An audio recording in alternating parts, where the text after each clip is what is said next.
स्वागत है आपका एक बार फिर हमारे YouTube चैनल सुरा क्लासेस पे। हम लोग क्लास 9 ज्योग्राफी के सीरीज़ में आगे बढ़ रहे हैं।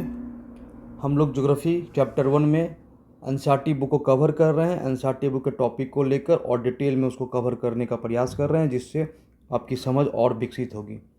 हम लोग अभी तक भारत के नामांकन, अक्षांश, देशांतर, कर्क रेखा, मकर रेखा, विषुवत रेखा, भूमध्य रेखा, भारत के पड़ोसी राष्ट्र को हम लोग देखे हैं और चीज़ों को समझे हैं। लास्ट क्लास में हम लोग अक्षांश और देशांतर को थोड़ा विस्तृत रूप से समझे थे। भारत की लंबाई, चौड़ाई, अक्षांशीय स्थिति और देशांतरीय स्थिति को समझे थे। आज की क्लास में हम लोग मानक समय रेखा को समझते हुए, रिवीजन करते हुए आगे बढ़ेंगे और उम्मीद करते हैं कि आज इस टॉपिक को समाप्त करेंगे। अगले दिन एक बार हम लोग एनसीईआरटी को कब देखें, आप लोग समझें। एनसीईआरटी में कोई टॉपिक उम्मीद करते हैं कि नहीं छूटा होगा, अगर छूटा होगा तो उसका वीडियो फिर से बनाया जाएगा। आप लोग हमारे साथ जुड़े हैं, इसके लिए बहुत बहुत धन्यवाद। आपका लाइक और सब्सक्राइब थोड़ा कम है। उम्मीद करते हैं आपको वीडियो पसंद आ रहा हो तो लाइक और सब्सक्राइब ज़रूर करें, जिससे थोड़ा मोटिवेशन मिलता है वीडियो बनाने वाले को। तो शुरू करते हैं हम लोग मानक समय रेखा से। आपके स्क्रीन पे शो कर रहा होगा समय का मानक, भारतीय मानक समय रेखा IST, जिसको हम लोग करते हैं, जो पूर्व और पश्चिमी छोर पर लगभग 2 घंटे का समय अंतर आता है, जिसको मानक यमोत्तर द्वारा अपनाया गया है। हम लोग का मानक समय रेखा 82.5 डिग्री पूर्वी देशांतर, जो प्रयागराज, इलाहाबाद या कहीं कि आप लोग मिर्ज़ापुर भी पढ़ेंगे, मिर्ज़ापुर या नैनी से गुजरती है, जो हमारे ग्रीनविच टाइम से, ग्रीनविच का वेधशाला जो लंदन में है, उसे 5.5 घंटा आगे है। ये पूरे देश में माना किया गया है, जिससे समय की एकरूपता बनी रही। हम लोग इसको देखे थे। अब हम लोग एक बार रिवीजन करते हुए हम समझते हैं कि भारत में मानक समय रेखा जो है 82.5 कितने राज्यों से गुजरती है। तो 5 राज्यों से गुजरती है। कहाँ कहाँ है? UP, Madhya Pradesh, Chhattisgarh CH, Odisha OD और आंध्र प्रदेश AP। इन 5 राज्यों से होकर मानक समय रेखा गुजरती है। आप लोग को मालूम होगा कि हमारी पृथ्वी 24 घंटे में 360 डिग्री घूमती है। इस बात को हम बताए थे, 24 घंटे में 360 डिग्री घूमती है। तो 1 घंटे 1 आवर में घूमने में उसको लगेगा 360/24, तो 15 मिनट, 15 डिग्री। तो 1 घंटे में, यहाँ पे लिख रहे हैं ऊपर में देखिएगा, 1 आवर में 15 डिग्री घूमता है। तो 1 डिग्री घूमने में कितना लगेगा? तो 60 मिनट में 15 डिग्री, तो 1 डिग्री घूमने में 60/15 करते हैं तो 4 मिनट। तो 1 डिग्री घूमने में 4 मिनट लगता है। इसको हम आप लोग को पहले भी समझा चुके थे। थोड़ा सा एक डिटेल हम इसमें चर्चा करेंगे आपसे, तब हम लोग अपने नेक्स्ट टॉपिक पे जाएंगे। एक बात आप, जब हम मानक समय रेखा बता रहे थे तो उसमें आपको बताए थे, अभी इस बस एक बार सुना देते हैं जिससे आपको समझ में आ जाएगा। पहले के वीडियो में जब जहाँ कर्क रेखा, मकर रेखा, मानक समय रेखा, यमोत्तर रेखा को बताया गया है, उस पर हम इस चीज़ों को बताएं। विश्व के सभी देशों ने एक समझौता किया कि देशांतर को 7.5 डिग्री का गुणांक होना चाहिए, और ये गुणांक 1 डिग्री = 4 मिनट होता है। अगर 7.5 से गुना करेंगे तो लगभग 30 मिनट का अंतर आता है। यही हमारा मानक समय रेखा, इसलिए हम लोग 7.5 डिग्री के गुणांक को मानते हैं। हम लोग आगे बढ़ते हैं, थोड़ा सा डिटेल इसको जानते हैं, फिर हम लोग नेक्स्ट टॉपिक पे जाएंगे। हम लोग थोड़ा एक चीज़ को समझते हैं कि लंदन के ग्रीनविच GMT जो है, लंदन के ग्रीनविच टाइम जो है 0 डिग्री, और भारत का जो स्टैंडर्ड टाइम है 82.5 डिग्री के बीच का जो अंतर है, तो कितने घंटे का अंतर है, क्यों अंतर, इसको हम लोग एक बार समझते हैं। हम लोग एक लाइन बनाते हैं, एकदम समझेंगे आराम से। इसको 0 डिग्री मांगते हैं, जो ग्रीनविच टाइम है, ग्रीन मीडियन टाइम, और हम लोग अपने भारत का 82.5 डिग्री को बनाते हैं, जो IST है। ये 2 हम लोगों का पैरामीटर है। इस दोनों के बीच का आप समझ ही रहे होंगे कितना दूरी हो जाएगा, 82.5 डिग्री का। आप लोग को पता है कि 1 डिग्री घूमने में 4 मिनट लगता है, तो 82.5 डिग्री घूमने में, तो आप लोग क्या जानते हैं, मैथ पढ़े हैं, 82.5 गुने 4 अगर कर देंगे हम लोग तो कितना होगा, 330 मिनट। अगर 330 मिनट को अगर आवर में बदलिए आप लोग तो 60 से गुना कीजिए, 5 बार में कट जाएगा और 30 मिनट अलग, तो 5 आवर 30 मिनट। तो आप समझ पा रहे होंगे कि इसीलिए ग्रीनविच का टाइम और हमारा टाइम में 5 घंटे का अंतर है। ग्रीनविच में अगर हम इसको 0 आवर मान लें तो हमारा यहाँ पे 5.5 घंटा आगे होगा, प्लस में होगा। इसलिए आप कभी मैप पे देखेंगे, जब टाइम सेट करना होगा तो आप लोग को न्यू दिल्ली कोलकाता प्लस 5.5 घंटा नज़र आता है, प्लस 5.5 आवर नज़र आता है। इसमें बस थोड़ा, तो मेरा मान लीजिए कि ग्रीनविच पे 12 PM हो रहा है, तो हम इसको 5.5 घंटा प्लस कर देंगे तो हमारे यहाँ पे 5:30 बजेगा या 5:30 PM होगा। इसी से हम अन्य देशों का भी टाइम जोन निकाल सकते हैं, टाइम निकाल सकते हैं। अगर हमको कोई बता देगा तो हम लोग निकाल सकते हैं। तो आप समझ में गए होंगे, आपके एनसीईआरटी में टाइम जोन से क्वेश्चन है, उसको आप सॉल्व करेंगे तो आपको ज़्यादा क्लियर समझ में आएगा। तो यही हमारा मानक समय रेखा है, इसलिए ग्रीनविच और हमारे भारत के बीच 5.5 घंटे का डिस्टेंस है। ये 82.5 डिग्री जो है, यही फैक्टर है जिसको हम लोग 330 मिनट मानते हैं, जो 5.5 घंटा आगे है। तो आगे बढ़ते हैं हम लोग अपने नेक्स्ट टॉपिक पे। तो अब हम लोग देखेंगे भारत के पड़ोसी देश और सीमाएं। पड़ोसी देश और सीमाएं के बारे में हम लोग पहले पढ़ चुके हैं, उसमें हम आपको देश की राजधानी सब बताए थे। इस टॉपिक को बस एक बार और देख लेते हैं, ओवरव्यू कर लेते हैं, जिससे आपका थोड़ा रिवीजन हो जाएगा। भारत की स्थलीय सीमा लगभग 15,200 किलोमीटर है, लंबी है। यह 7 देशों से मिलती है। साथ ही भारत की तट रेखा 7516.6 किलोमीटर है। तट रेखा मतलब समुद्र का क्षेत्र, स्थलीय सीमा मतलब स्थल से मिल रहा है। तो उत्तर पश्चिम, ये हमारा देखिए भारत का मैप आप लोग देख रहे होंगे, हम इसको थोड़ा और ब्रॉड करते हैं। तो ये हमारा वेस्ट भारत है, ये हमारा ईस्ट है, ये हमारा नॉर्थ है, ये हमारा नीचे हमारा साउथ है। ये तो आप लोग मैप जानते ही होंगे, ऐसा मैप होता है। मैप में हमेशा ऊपर वाला नॉर्थ होता है उत्तर, नीचे वाला साउथ होता है। और आप जब मैप देख रहे हैं तो आपका जो लेफ़्ट हैंड होगा, बायां हाथ होगा, वो आपका पश्चिम होगा और दायां हाथ की तरफ ईस्ट होगा। आप हमेशा याद रखें, जब कभी भी आप किसी मैप की ओर देख रहे हैं तो आपका सर जो होगा उत्तर दिशा में, पैर दक्षिण दिशा में, आपके बायां हाथ पश्चिम में और दायां हाथ पूरब में होगा। इस पर आपको बस ध्यान रखना है इस बात को। तो हमारा उत्तर पश्चिम जो सीमा ये है, इससे कौन मिलता है, पाकिस्तान और अफ़गानिस्तान। पाकिस्तान और अफ़गानिस्तान हमारा उत्तर पश्चिम सीमा बैठा। फिर डायरेक्ट उत्तर में चल जाएंगे तो चीन, नेपाल, भूटान हिमालय सीमा से मिलता है। ऊपर में हमारा हिमालय है, यहाँ पर देखिए ऐसे हिमालय हमारा जाता है। जब हम लोग आगे आएंगे तो हम लोग इस पर चर्चा करेंगे। तो ऊपर हमारा हिमालय सीमा में है चीन, नेपाल, भूटान। उत्तर पूर्व, जैसे हम पूर्व की ओर आएंगे, ये हमारा पूर्व है, उत्तर और पूर्व की तरफ तो म्यांमार और बांग्लादेश। यहाँ पे देखिए ये आपका बांग्लादेश है, ये आपका म्यांमार है। तो म्यांमार और बांग्लादेश, तो आप देख सकते हैं 1 2 3 4 5 6 7 जो सीमा है, 7 देश की जो सीमा है हमारे स्थलीय सीमा से लगती है, और 2 जो है हमारी समुद्री सीमा से लगती है, दक्षिणी समुद्री सीमा से लगती है। एक श्रीलंका है और एक मालदीव है। श्रीलंका और मालदीव हिंद महासागर में पड़ोसी देश है।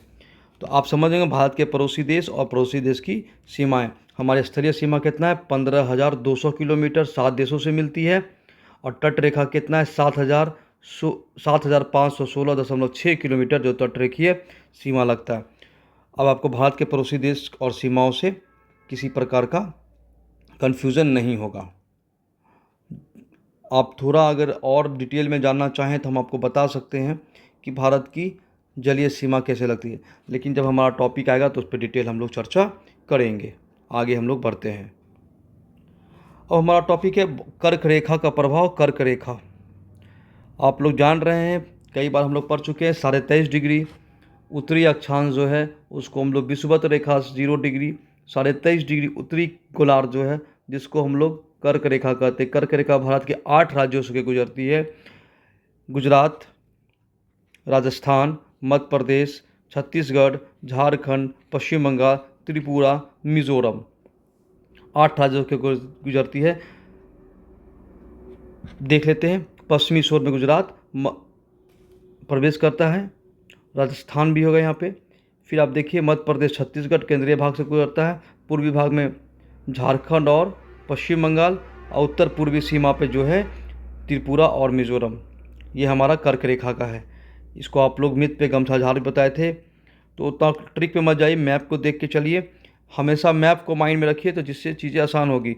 सबसे पहले पश्चिमी भारत हमारा गुजरात है, तो गुजरात, उसके ऊपर बगल में राजस्थान है, तो राजस्थान। फिर मध्य प्रदेश बगल में छत्तीसगढ़ है, छत्तीसगढ़ बगल में झारखंड मिलता है, झारखंड से फिर पश्चिम बंगाल मिलता है, पश्चिम बंगाल के बगल में बांग्लादेश, और त्रिपुरा यहाँ पे आ जाता है, और त्रिपुरा से मिजोरम।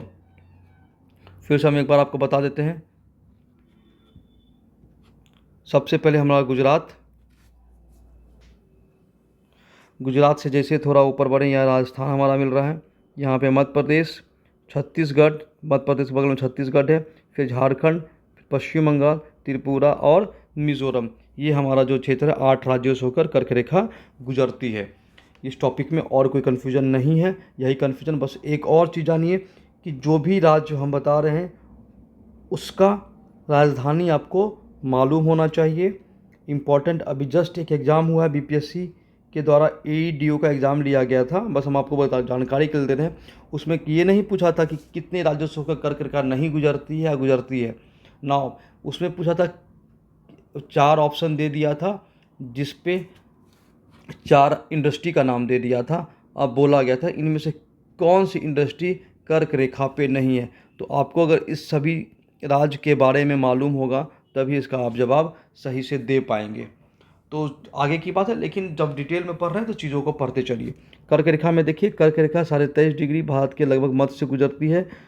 देश को 2 जलवायु में विभाजित करती है, उष्ण कटिबंधीय और उपोष्ण कटिबंधीय। सही बात है, देश को 2 भागों में विभाजित करती है, उष्ण कटिबंधीय और उपोष्ण कटिबंधीय। इसीलिए भारत में जलवायु की भी विविधता नज़र आती है। जलवायु में विविधता और कृषि में भी विविधता नज़र आएगी आपको। कर्क रेखा 8 राज्यों से गुजरती है और कृषि और जलवायु में विविधता को प्रभावित करती है। हम बोले अभी आपको कि जैसे ही जलवायु में विविधता कर्क रेखा के कारण हो रही है। क्यों ऐसा कर्क रेखा के कारण हो रहा है, एक बात समझ लीजिए आप। सूरज साल भर कर्क रेखा और मकर रेखा के बीच विचरण करता है, इसी के बीच सूरज विचरण करता है, तो इस कारण से जलवायु में फैक्टर समझ में आता है कर्क रेखा और मकर रेखा के ऊपर और नीचे। और आप लोग जान रहे भी होंगे, भारत को जान रहे होंगे, तो भारत में कितना विविधता है। मौसम को लेकर विविधता है, फसल को लेकर विविधता है, हर तरह की विविधता हम लोग भारत में कल्चरल विविधता है देख सकते हैं। आगे बढ़ते हैं हमारे नेक्स्ट टॉपिक की तरफ। हिंद महासागर वरदान और सामरिक शक्ति। हिंद महासागर हमारा सबसे नीचे में हिंद महासागर है, तो हम लोग पढ़ते हैं हिंद महासागर के बाद। हिंद महासागर वरदान, भारत के दक्षिणी ओर 3 तरफ से समुद्र से घिरा है। पश्चिम में अरब सागर, यहाँ पे अरब सागर होगा, इधर अरब सागर है।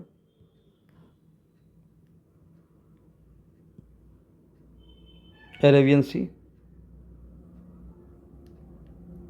इधर अरेबियन सी है, यहाँ BOB बेस्ट ऑफ बंगाल है, यहाँ पे हिंद महासागर है।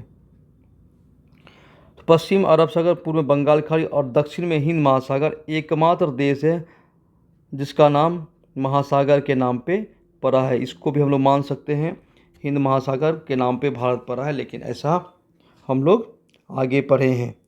तो देखिए, अरब सागर पश्चिमी तट केरल, गोवा, महाराष्ट्र, गुजरात। देखिए यहाँ से शुरू कीजिएगा और गुजरात तब जब आइएगा तो आपको नज़र आ जाएगा कि अरब सागर है। बंगाल की खाड़ी पूर्वी तट है, इधर से शुरू कीजिए, तमिलनाडु से शुरू कीजिए, आंध्र प्रदेश, उड़ीसा और पश्चिम बंगाल जो यहाँ पे आता है, ये हमारा किस पे है, बंगाल की खाड़ी पे है। इसीलिए आप गंगा नदी जानते हैं, बंगाल की खाड़ी में ही बंगाल की खाड़ी में ही गिरती है और सुंदरबन का डेल्टा का निर्माण करती है। दुनिया का सबसे बड़ा अगर कोई डेल्टा है तो सुंदरबन का डेल्टा है।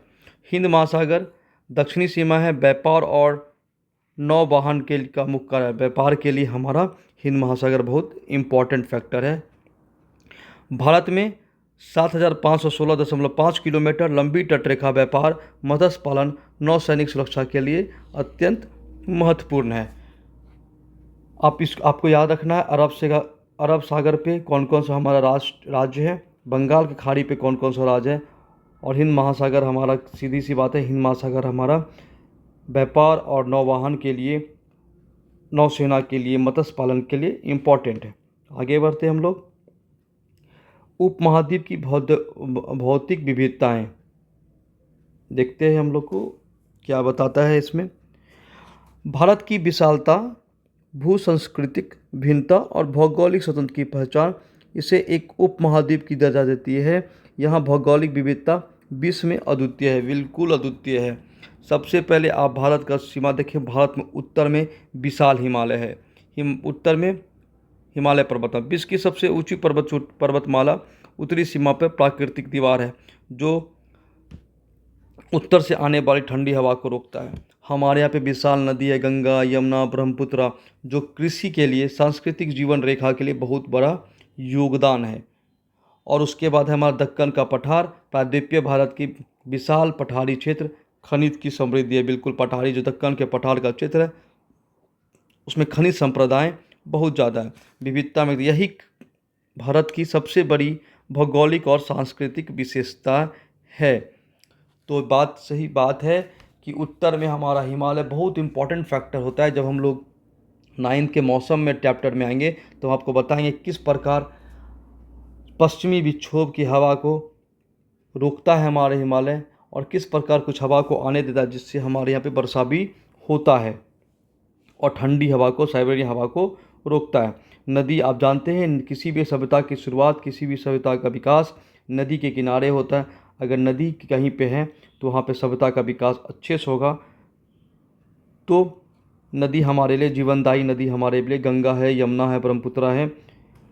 और दक्कन का पठार, हमारे पास खनिज का असीम भंडार दक्कन के पठार में। इन सब चीज़ों से भारत एक अद्वितीय देश बनता है पूरे विश्व में। निष्कर्ष में आते हैं, टॉपिक को लास्ट करते हैं। भारत की केंद्रीय वैश्विक स्थिति। दक्षिण मध्य एशिया में भारत भौगोलिक स्थिति राजनीतिक रूप में सर्वश्रेष्ठ है। यह एक प्राकृतिक सेतु के रूप में कार्य करता है जो विभिन्न महाद्वीपों को जोड़ता है। पश्चिमी व्यापार मार्ग यूरोप और अफ्रीका भारत केंद्र बिंदु है राजनीतिक स्थिति से, और पूर्व एशिया ऑस्ट्रेलिया पूर्वी मार्ग से। विशाल क्षेत्र 32.8 लाख वर्ग किलोमीटर, विश्व का 7वां सबसे बड़ा देश। हम बताए थे कि 6 बड़ा देश और है, लेकिन विश्व का 7वां सबसे बड़ा देश हमारा भारत है। दक्षिण मध्य एशिया में केंद्रीय की भूमिका। दक्षिण मध्य एशिया में हम लोग बिल्कुल इम्पॉर्टेंट रोल अदा कर रहे हैं। सामुद्रिक बंध, हिंद महासागर की महत्वपूर्ण नौवहन मार्ग और भविष्य की अर्थव्यवस्था, वैश्विक विकास में भारत की भूमिका एकदम निर्णायक होती जा रही है। इसको हम लोग हमेशा करंट अफेयर न्यूज़ में पढ़ रहे हैं कि भारत की स्थिति दिन प्रतिदिन बढ़ती जा रही है। भारत अपने आप को मजबूत स्थिति में बनाते जा रहा है, जिससे भारत की स्थिति, भारत का स्थान विश्व में एक अद्वितीय पहचान बनाते जा रहा है, जो हमारे लिए गौरव का विषय है। तो हमारा टॉपिक यहीं पे है। हम लोग पहले चैप्टर में लास्ट पे हैं। हमारे पहले चैप्टर में कुछ नहीं मिस कर रहे हैं हम लोग। अगर आपको लग रहा हो कुछ मिस कर रहे हैं तो आप लोग कमेंट बॉक्स में डालिएगा, उसके बाद हम इस चीज़ों को क्लियर करेंगे। तो एक चीज़ अगर हम आप लोग को बताएं तो हम आपको एक और चीज़ बता देते हैं जिसको आप नोट डाउन कर लीजिएगा। भारत के पड़ोसी देश के साथ सीमा तो हमारा देश बना रहा है, लेकिन कुछ लाइन भी है जिसको हमें जानना ज़रूरी है। तो इसको हम लोग छूट रहा था, एक बार हम आपको बताते हैं। 2-3 चीज़ हम आपको बताते हैं जिससे आपको समझ में आएगा। ऐसे तो भारतीय अंतर्राष्ट्रीय सीमा को एक अलग छोटा 5 या 10 मिनट का वीडियो से समझाया जा सकता है, उसके लिए हम देखेंगे। तो भारत और बांग्लादेश के लिए सीमा 5 राज्यों से मिलता है। बांग्लादेश और भारत में 5 राज्य हमारा है जो भारत और बांग्लादेश की सीमा से जुड़ा हुआ है। बांग्लादेश त्रिपुरा को 3 तरफ से घेरे हुए है। बांग्लादेश क्या किया है, त्रिपुरा को 3 तरफ से घेरे हुए हैं और बांग्लादेश और त्रिपुरा के सीमा को शून्य रेखा कहते हैं। शून्य रेखा नोट डाउन कीजिएगा। बांग्लादेश और त्रिपुरा के जो सीमा है उसको हम लोग शून्य रेखा या ज़ीरो लाइन कहते हैं। भारत और पाकिस्तान, इंडिया और पाकिस्तान की सीमा को हम लोग रेड क्लिफ बोलते हैं, रेड क्लिफ रेखा बोलते हैं। अब हमारा एक चाइना के साथ भी है, तो चाइना के साथ भी भारत अपना साझा करता है, इंडिया और चाइना। हम लोग भारत चाइना के साथ भी हम लोग करते हैं, वहाँ पे भी हमारा एक सीमा है। सीमा का नाम हम लोग जानते हैं, उसको हम आपको बता देते हैं। ये सीमा हमारा सिक्किम अरुणाचल प्रदेश के पास है, इसको हम लोग मैकमोहन रेखा कहते हैं, मैकमोहन रेखा कहते हैं। तो 3 तरह का हम लोग का है, बांग्लादेश के साथ शून्य रेखा, ये अक्सर लोगों को नहीं मालूम होता है। इंडिया पाकिस्तान रेड क्लिफ रेखा और इंडिया चाइना मैकमोहन रेखा, ये सब है। और एक अफ़गानिस्तान के साथ छूट रहा है, अफ़गानिस्तान भी जान लीजिए। इंडिया और अफ़गानिस्तान के साथ एक रेखा है जिसको हम लोग डूरंड लाइन कहते हैं, डूरंड रेखा कहते हैं, डूरंड रेखा। इसको ज़रूर आप नोट डाउन कीजिएगा, ये 3-4 चीज़ इम्पॉर्टेंट है। और इसके बारे में थोड़ा अगर मिला, आपका इच्छा हुआ कमेंट में, अगर आपका हुआ कि भारत के अंतर्राष्ट्रीय सीमा को थोड़ा डिटेल में बता दिया जाए तो बिल्कुल उसके लिए वीडियो बनेगा। लेकिन आपका कमेंट और आपका लाइक डिसाइड करता है कि चीज़ों को कितना विस्तृत किया जा सके। कभी कभी लगता है कि आपको चीज़ें उबाऊ लग रही है इसलिए थोड़ा शॉर्ट कर रहे हैं, लेकिन मेरा तो पढ़ाने का तरीका हमेशा डिटेल में होता है। हम चीज़ों को लंबे से लंबा डिस्कशन में लेके जाते हैं और चीज़ों को बिल्कुल क्लियर करते हैं कि उसके बाद कुछ बचेगा या नहीं कोई भी एग्जामिनेशन के लिए। लेकिन आपका रिस्पांस थोड़ा कम रहता है, इसलिए लगता है कि थोड़ा शॉर्ट में ही निकल जाए, शॉर्ट करके चले वीडियो को, जिससे आपको वीडियो भी समझ में आए, आपका सिलेबस तो क्लियर होगा। इस सिलेबस तो कवर अप हो ही रहा है, सिलेबस से ज़्यादा हम पढ़ा रहे हैं, लेकिन थोड़ा और ज़्यादा किया जा सकता था अगर थोड़ा आप समय वीडियो पे दें तो। चलिए कोई बात नहीं, आप लोग का बहुत बहुत धन्यवाद है हमारे साथ जुड़ने के लिए। तो थैंक यू आप लोग यूट्यूब पे स्वरा क्लास के साथ जुड़ने के लिए, इतना आप लोग का रिस्पांस मिलने के लिए, इसलिए बहुत बहुत धन्यवाद। उम्मीद करते हैं आप लोग को वीडियो समझ में आ रहा होगा, टॉपिक समझ में आ रहा होगा। हम अपने व्यस्त से बहुत बेहतर बनाने का प्रयास करते हैं, चीज़ों को समझाने का प्रयास करते हैं।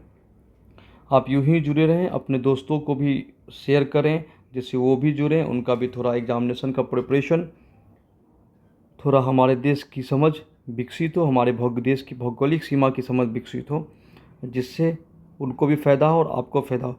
क्योंकि साथ में पढ़ने से अगर आपको कंपटीटर अच्छा मिलता है तो आपका ग्रूमिंग अच्छा होता है, आपकी तैयारी अच्छी होती है।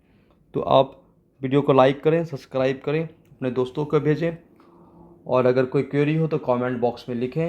अपने कमेंट बॉक्स में ये भी लिखें कि आपको वीडियो कैसा लग रहा है, जिससे थोड़ा मोटिवेशन मिलता है। तो बहुत बहुत धन्यवाद हमारे साथ जुड़ने के लिए, एक बार फिर धन्यवाद स्वरा क्लास की तरफ से। यूं ही आप जुड़े रहें मेरे साथ, बहुत बहुत धन्यवाद।